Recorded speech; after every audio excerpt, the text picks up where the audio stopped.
Good day, everyone. My name is Winston Chow. I'm an associate professor based at the Singapore Management University, and my talk tonight will be on combating urban heat stress, focusing on a Singaporean case study. Now, in Singapore, like many other cities around the world, urbanization has happened rapidly. You can see that the GIF at the bottom left shows you an immense amount of land cover change, particularly through reclamation in the Singapore Southern Fringe, and that drives urbanization in the city-state together with the increase in population. Combined with climate change, and that can be evident in the figure at the bottom right, showing you the change in average and minimum temperatures over time. The combination of this together with elevated temperatures from the heat island has resulted in heat stresses for Singapore's population over the past 30 years or so. This heat stress can be managed, and the focus is that for adapting to this sort of heat stress, it is better to look at the causes of urban climate change rather than global climate change. The causes for urban heat stress in Singapore can be grouped into passive causes. This relates to the static built environment. So the mass and the urban form of concrete, glass, and asphalt that you see on the right is a passive cause of stress. It radiates heat in the evenings that affects people working and playing and living in the cities. There's also the active causes, which relate to the dynamic features of the urban system, the waste heat generated by cars, trucks, and buses, as well as from air conditioning units. So these inject additional heat into the urban environment that increases heat stress. Now, can we manage this heat stress in Singapore?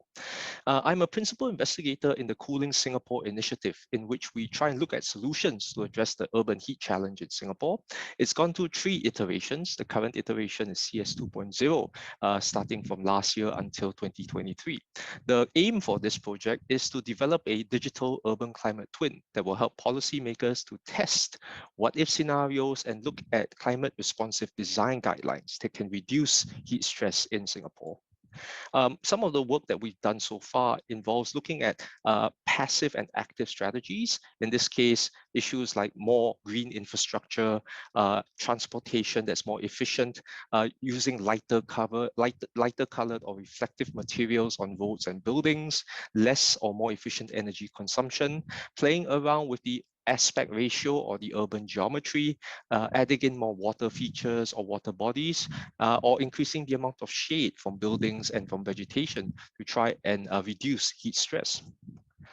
We also look at the active sources in terms of looking at the main sources of where that waste heat or anthropogenic heat comes from. And most of it is generated in the power generation and in industrial sectors. But we try to look at how buildings and transport can lower their urban metabolism and also reduce the active sources of heat stress in Singapore.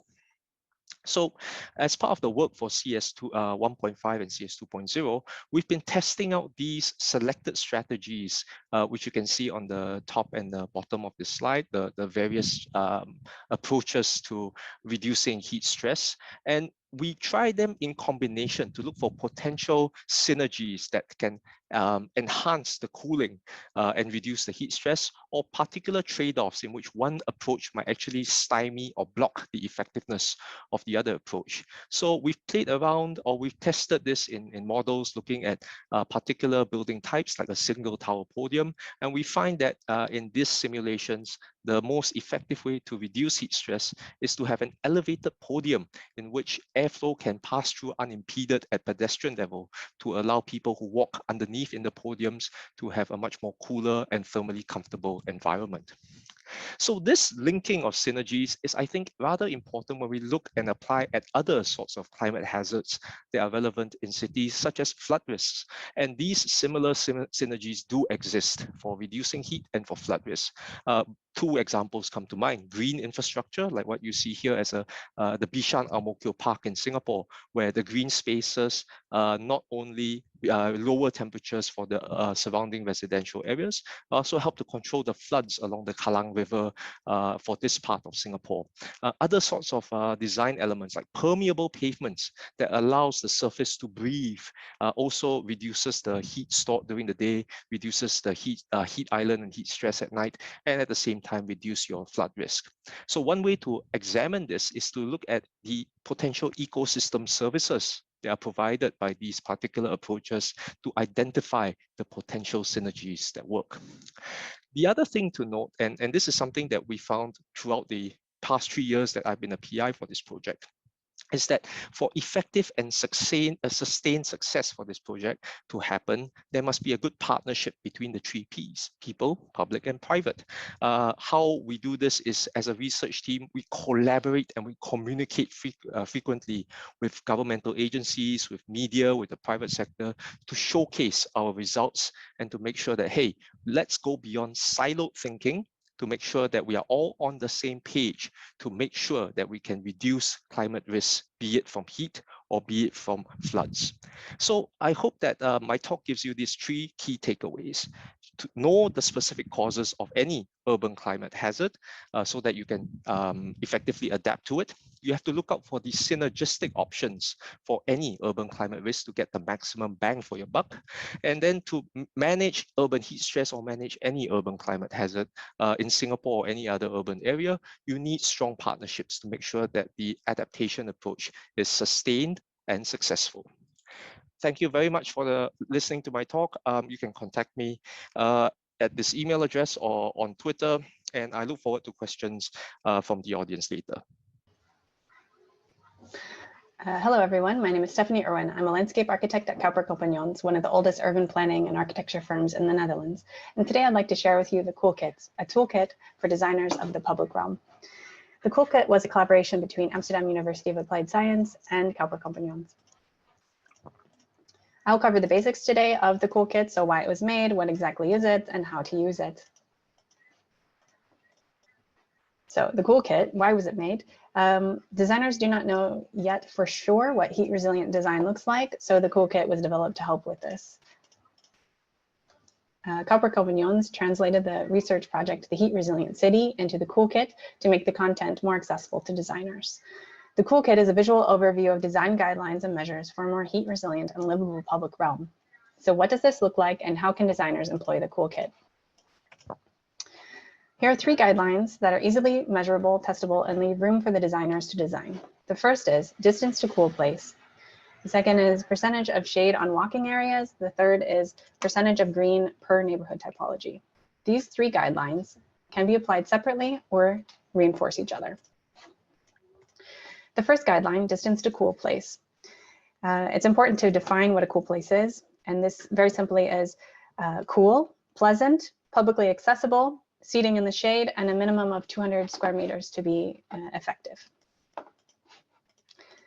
Elderly people can walk about 290 meters in 5 minutes, while the average person can walk about 350 meters. So 200 meters seems like a reasonable guideline. Here we see a distance to coolness map, which is a spatial analysis to determine where there is a shortage of cool places. The next guideline is a percentage of shade on walking routes. Primary and secondary walking routes must both provide sufficient shade. However, the more the better does not always apply. This is because personal preference and variable weather conditions make it so a fully shaded street is not enjoyable year-round. This guideline suggests that a minimum of 40% shade on primary walking routes and 30% on secondary walking routes. The third and final design guideline focuses on the target percentage of greenery in a neighborhood. More green means that the evaporation capacity is increased and the air temperature is reduced citywide. In the Netherlands, we have found that for every 10% of green added, the air is cooled by approximately 0.5 degree Celsius. This caps off at around 3 degrees. However, it is not possible to convert 60% of every neighborhood to green. So it's important that these guidelines are realistic. The Coolkit uses neighborhood typologies and their targeted percentage of green to help inform which measures are the most strategic against heat stress. So now that we have an idea of how much green to add, which measures are the most effective? Well, trees provide shade locally, which reduces the perceived temperature of between 9.5 and 13 degrees PET. And shrubs, small trees, and green facades are efficient, especially in lowering surface temperatures of facades of up to 16 degrees Celsius on the outside wall and 1.7 degrees Celsius on the inside wall. The surface of turf grass can actually be 24 degrees lower than concrete. And this Turfgrass can also cause a cooling effect on the body of between 1 and 3 degrees Celsius PET. Low vegetation has limited cooling effect, unfortunately, and only about 0.5% of PET.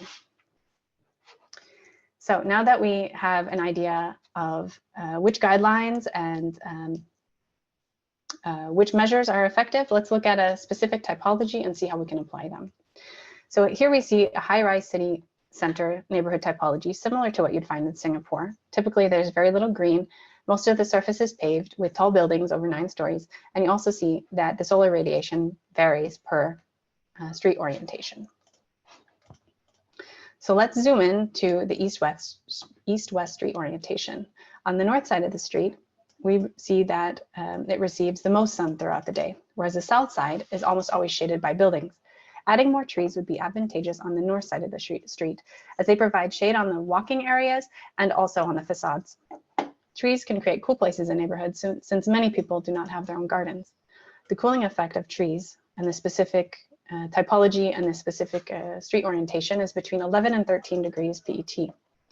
Low vegetation such as grasses, ornamental plants, and others have a limited cooling effect, but contribute to making a streetscape more attractive. Green roofs can lower the temperature by 3 degrees, provided that it's applied citywide. This is just one example of how the Cool Kit can offer advice and guidance to designers. The Cool Kit has 10 neighborhood typologies and 4 street orientations, and the designer can use the Cool Kit to retrofit existing neighborhoods or be inspired to create new ones. So in conclusion, the Cool Kit suggests 3 guidelines when deciding the public realm. The first is distance to coolness. Every resident should live within 200 meters of a publicly accessible cool place with seating in the shade. Second is percentage of shade on walking routes. The goal should be 40% on primary and 30% on secondary walking routes. And the third is percentage of green per neighborhood typology.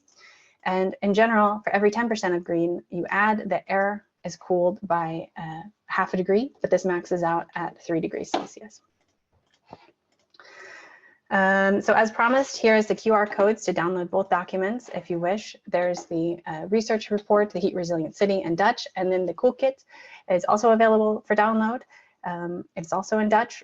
I'm happy to connect with any of you on this topic of heat resilience and public space design. Yeah, thank you for listening to my talk, and I'm happy to be here.